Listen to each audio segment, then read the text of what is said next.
मेरी प्रेग्नेंट बहन ने आखिरी दिनों में अपना ख्याल रखने के लिए मुझे अपने घर बुला लिया। मेरे बहनोई ने मेरे साथ ज़बरदस्ती करने की कोशिश की।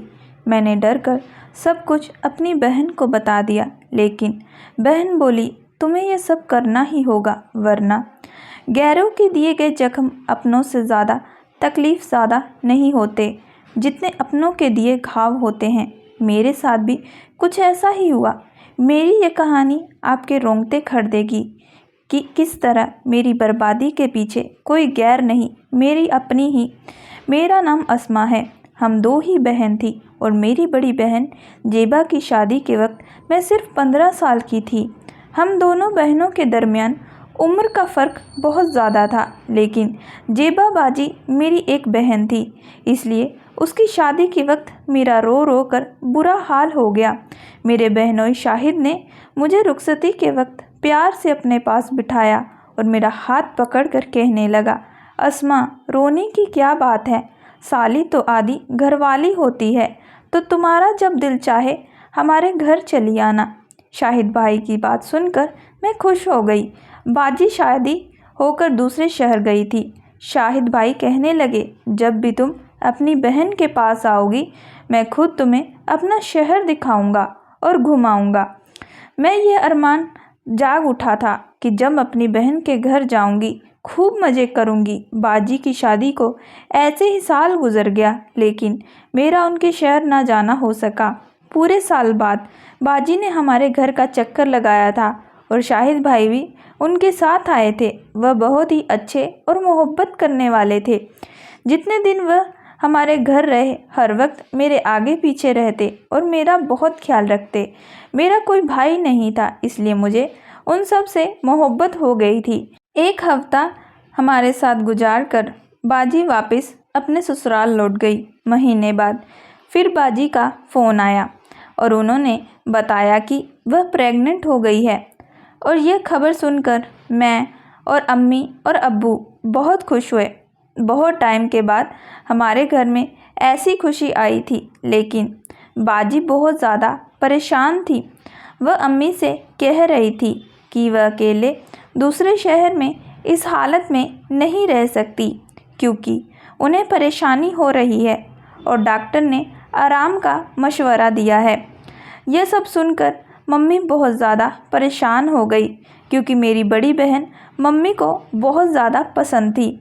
मम्मी ने इसे हमारे घर आकर रहने को कह दिया, तो वह कहने लगी, शाहिद भाई उसे छोड़ने को तैयार नहीं है। यहाँ आ जाती है तो शाहिद भाई और उनके अब्बू को बहुत परेशानी होती है।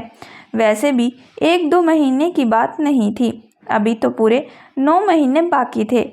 बाजी की बात सुनकर मम्मी ने कहा, तुम फिक्र ना करो, अस्मा को तुम्हारे पास भेज देती हूँ। 10वीं के इम्तिहान के बाद यह भी फारिग हो जाएगी। बहन के आने से तुम्हारा दिल भी लग जाएगा और यह तुम्हारे घर के कामकाज भी करवा दिया करेगी। अम्मी की बात सुनकर बाजी बहुत खुश हुई और कहने लगी, अस्मा को अकेले ना भेजना, शाहिद खुद अस्मा को लेने आ जाएंगे। मैं तो कब से मौके की तलाश में थी और ना जाने कितनी दफ़ा दुआ मांग चुकी थी, इसलिए फ़ौरन ही खुशी खुशी अपना सामान बांध लिया। और खाला बनने की तो खुशी ही अलग होती है। 2 दिन बाद ही शाहिद भाई मुझे लेने के लिए आ गए और मैं उनके साथ अपनी बहन के पास दूसरे शहर में चली गई। बाजी के ससुराल में सिर्फ एक ससुर और शाहिद भाई थे। बाजी मुझे देखकर बहुत खुश हुई थी। उन्होंने पहले से ही मेरी पसंद का खाना बना रखा था। मुझे रहने के लिए बराबर वाला कमरा दे दिया। बाजी के ससुर को सलाम करने के लिए मैं उनके कमरे में गई तो उनका रवैया कुछ अजीब सा ही था। वह बिस्तर पर पड़े एक बीमार आदमी थे। मुझे देखकर अजीब अजीब बातें करने लगे। उनकी बातें मेरी समझ से बाहर थी। वह मेरा हाथ पकड़कर मुझे कमरे से बाहर ले आई और कहने लगी कि इनके ससुर काफ़ी सालों से बीमार है, इसलिए अक्सर बहकी बहकी बातें करते हैं। आइंदा तुम इनके कमरे में जाने की ज़रूरत नहीं है। बाजी के ससुर उनकी शादी में शरीक नहीं हुए थे। शाहिद भाई का रिश्ता अब्बू की किसी दोस्त ने बाजी से करवा दिया था। यह मेरी उनके ससुर से पहली मुलाकात थी और सच तो यह था कि मुझे उनके ससुर में बहुत ही खौफ हो रहा था। सारा घर मैंने संभाला हुआ था, लेकिन फिर एक दिन कुछ ऐसा हुआ कि मेरे रोंगटे खड़े हो गए। रात के खाने के बाद बावर्ची खाना साफ करके अपने कमरे में आई तो मैंने सोचा कि नहा कर सोती हूँ। गर्मी बहुत ज़्यादा थी और मैं पसीनों पसीनी हो गई थी। मैंने नहाने के लिए अपने कमरे के गुस्लखाने में गई तो कुछ ही देर में मुझे ऐसा महसूस हुआ जैसे किसी की नज़र मेरे वजूद को आर पार कर रही हो। शुरू में मुझे लगा कि मेरा वहम है, लेकिन अचानक ही मेरी नज़र गुस्लखाने के रोशनदान पर पड़ी तो मेरे होश उड़ गए।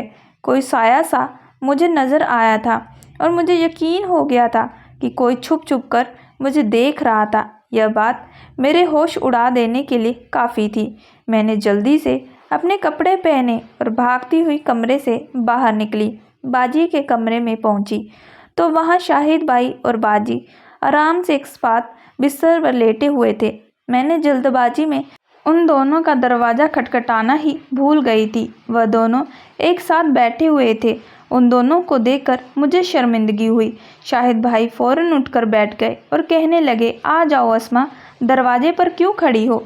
मेरी समझ में नहीं आया मुझे क्या करना चाहिए। मैं उन्हें कैसे बताती कि गुस्लखाने के दरवाजे पर मुझे किसी का साया महसूस हुआ है। मैंने यूं ही बात बना दी कि मैं बाजी के लिए दूध का गिलास लेकर आई थी।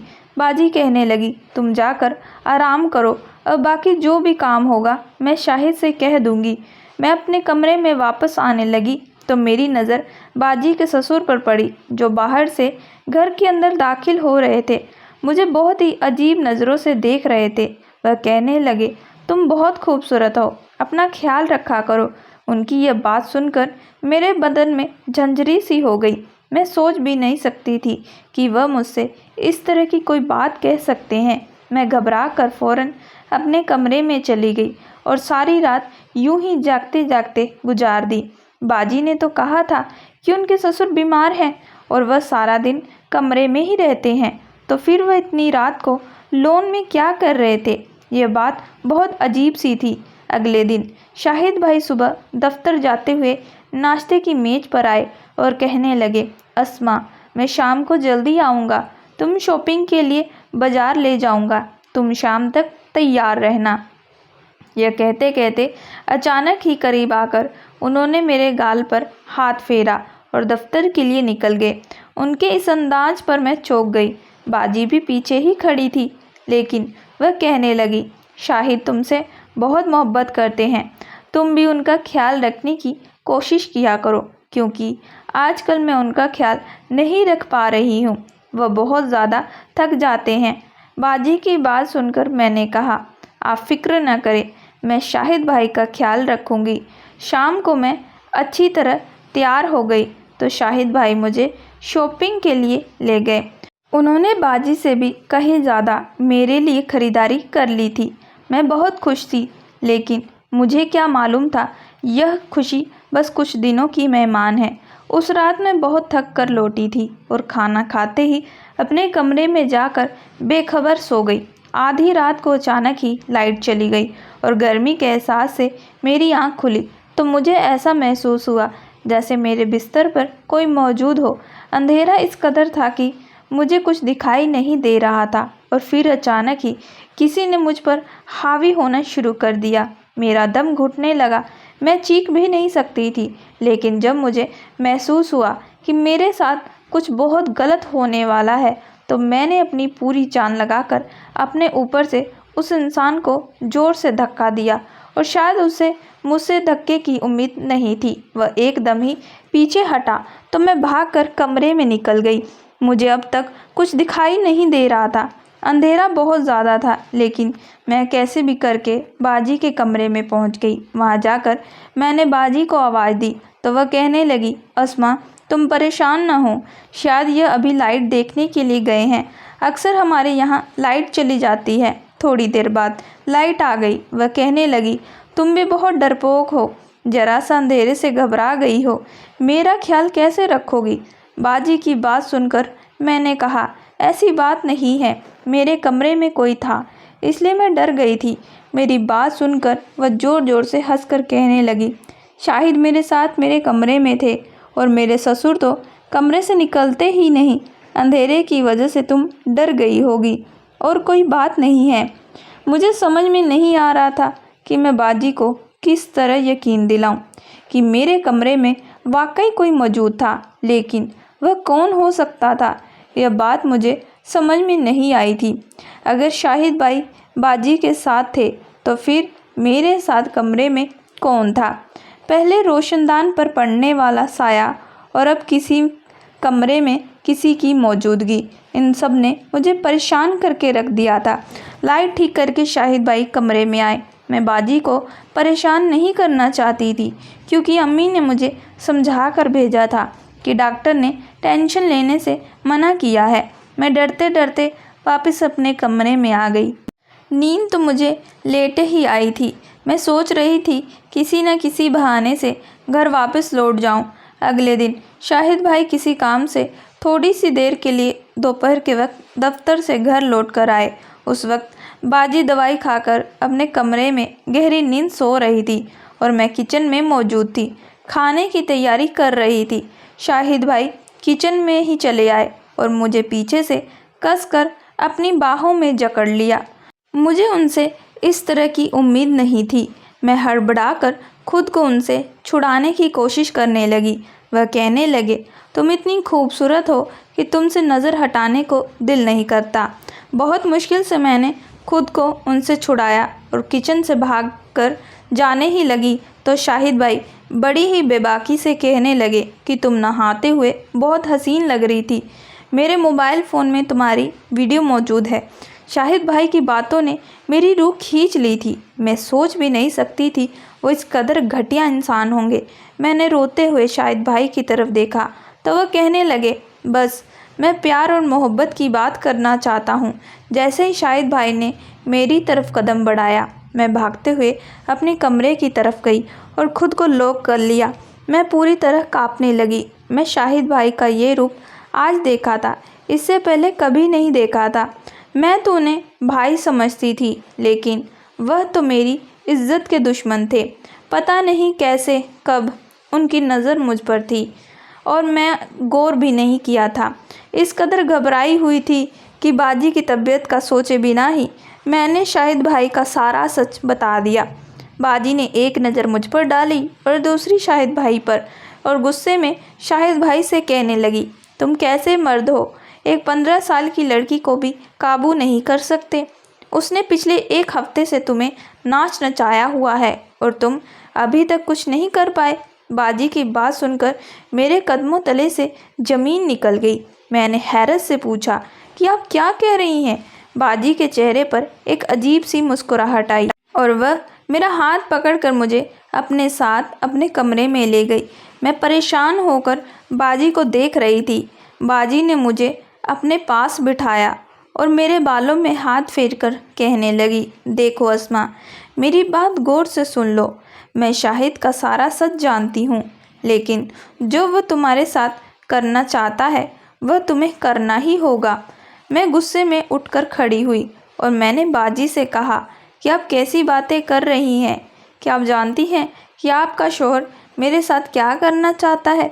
वह मुझे इस्तेमाल करना चाहता है, मेरे साथ ज्यादती करना चाहता है। आप कैसे एक ऐसे शख्स के साथ ज़िंदगी गुजार सकती है जो आपके प्रेग्नेंट होने के बाद भी आपकी बहन पर नज़र जमाए बैठा है?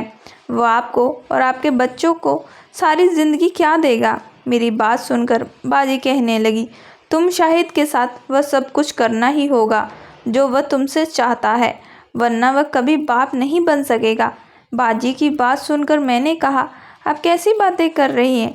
आप उम्मीद से हैं और शाहिद भाई बाप बनने वाले हैं। मेरी बात सुनकर बाजी हंसने लगी और कहने लगी, ना ही मैं कभी माँ बन सकती हूँ और ना ही मैं प्रेग्नेंट हूँ। मुझे कुछ ऐसी बीमारी है जिस वजह से मैं कभी माँ नहीं बन सकती। इसलिए मैंने तुम्हें यहाँ बुलाया था ताकि तुम यहाँ आकर मुझे और शाहिद को एक बच्चा दे सको। शाहिद कभी भी किसी और का बच्चा गोद नहीं लेना चाहता था। उन्हें अपना बच्चा चाहिए था और उसके लिए मेरे पास इससे ज़्यादा आसान रास्ता कोई और नहीं था।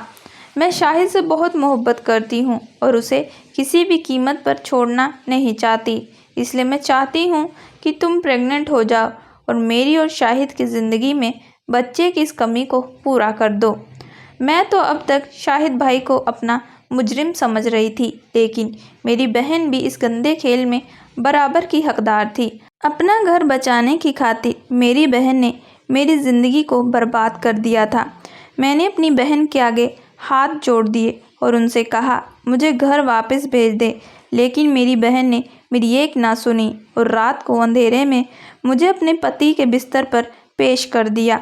मेरे पास इनकार की गुंजाइश नहीं थी, क्योंकि मेरी बहन ने मुझे धमकी दी थी अगर मैंने उसकी बात ना मानी तो वह और शाहिद भाई मेरे साथ ज़बरदस्ती करेंगे, बल्कि इसका इल्ज़ाम भी मेरे किसी आशिक के नाम पर डाल देंगी और मैं सारी ज़िंदगी अपने माँ बाप को अपने किरदार की सफाई न दे सकूँगी। मैंने सोचा भी नहीं था कि कभी मेरी बहन मेरे साथ ऐसा सलूक करेगी। मैं जानती थी कि मेरी बहन मेरी सगी बहन नहीं है, लेकिन फिर भी यह कभी फ़र्क हम दोनों के दरमियान आएगा, यह मेरे ज़हन में भी नहीं था। मेरी बहन ने मुझे खींचते हुए कमरे में धकेलने की कोशिश की तो मैं खुद को छुड़ाने के लिए शोर करने लगी। मेरी बहन के ससुर कमरे से निकल आए। उन्होंने फ़ौरन ही आकर मुझे मेरी बहन से छुड़वाया और मेरी बहन और अपने बेटे को धमकी दी कि अगर इन दोनों ने मेरे साथ कोई ज़बरदस्ती करने की कोशिश की तो वह पुलिस को फ़ोन कर देंगे।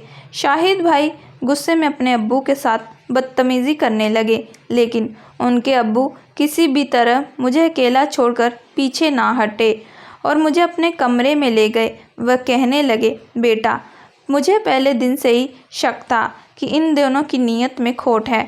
अगर मैं तुम्हारी बहन के खिलाफ़ कुछ कहता तो शायद तुम कभी यकीन ना करती। तुम सब जान चुकी हो तो फ़ौरन अपने घर वापस लौट जाओ। मुझसे अपने बेटे की तरबियत में ही कोई कमी रह गई, जिसकी वजह से आज यह दिन देखना पड़ रहा है। मैंने शाहिद भाई के अब्बू के फ़ोन से ही अपने घर फ़ोन कर दिया और अपने अब्बू को सारी हकीकत बता दी। अगली सुबह अब्बू मुझे लेने के लिए आए। उन्होंने मेरी बाजी से हमेशा के लिए सारे रिश्ते ख़त्म कर दिए। अब्बू को भी इस बात पर अफसोस था कि शायद उनकी तरबियत में ही कोई कमी रह गई और मैं सोच रही थी मेरी कोई नेकी मेरे काम आ गई, जो शाहिद भाई के अब्बू वहाँ मेरे लिए फ़रिश्ता बनकर आए। दोस्तों, मैं आशा करती हूँ कि आप लोगों को ये कहानी पसंद आई होगी। अगर आप लोगों को ये कहानी पसंद आई है तो प्लीज़ हमारे चैनल को लाइक एंड सब्सक्राइब ज़रूर करिएगा एंड बेल आइकन का बटन ज़रूर दबाइएगा।